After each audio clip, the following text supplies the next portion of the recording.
ఈ కథ పూర్తిగా వినండి. క్రొకొడైల్ మాంసం ఎక్కువగా తింటుంది కదా!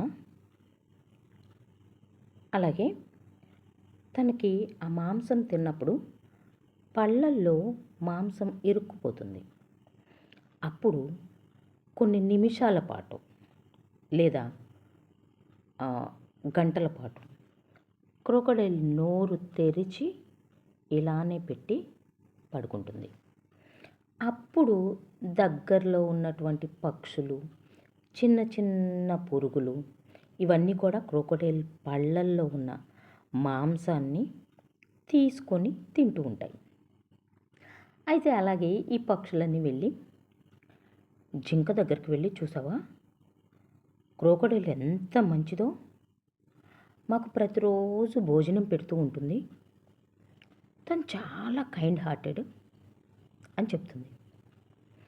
అప్పుడు ఆ జింక అంటుంది, అవునా, నిన్ననే నా బిడ్డని చంపేసేసి క్రొకొడైల్ తినేసింది.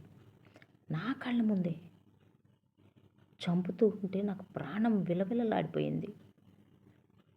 క్రొకొడైల్ మంచిది కాదు అంటుంది. ఆ పక్షి అంటుంది, నో నో నో, మేము పళ్ళపైన వాలి తింటూ ఉంటే కూడా తను పళ్ళు క్లోజ్ చెయ్యదు, మమ్మల్ని ఏం చెయ్యదు అంటుంది.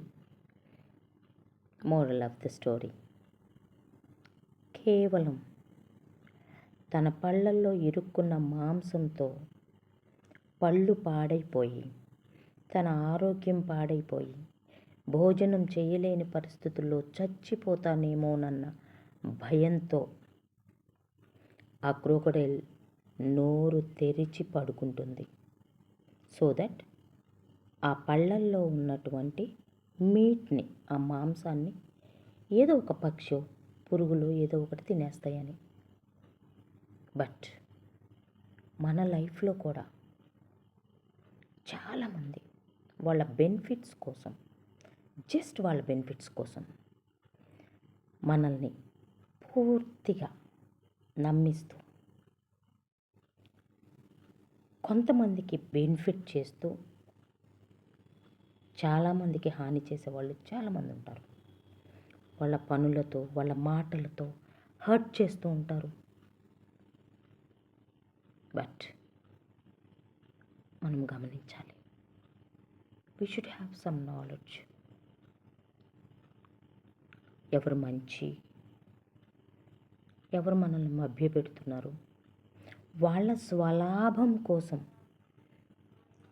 మనల్ని ఎలా మభ్యపెడుతున్నారు అనేది కాస్త మనం గమనించుకోగలిగితే లైఫ్లో హ్యాపీగా ఉంటాం. Be happy. So you understood moral of the story. చాలామంది తన సొంత లాభం కోసం కొంతమందికి చిన్న సాయం చేస్తూ, చాలామందికి మనోక్షోభం మిగులుస్తూ చాలా నష్టం చేసేవాళ్ళు మన మధ్యలోనే ఉంటారు. వాళ్ళని గమనించుకొని మనం ఉంటే చాలా అంటే చాలా మంచిది. బాయ్. Thank you.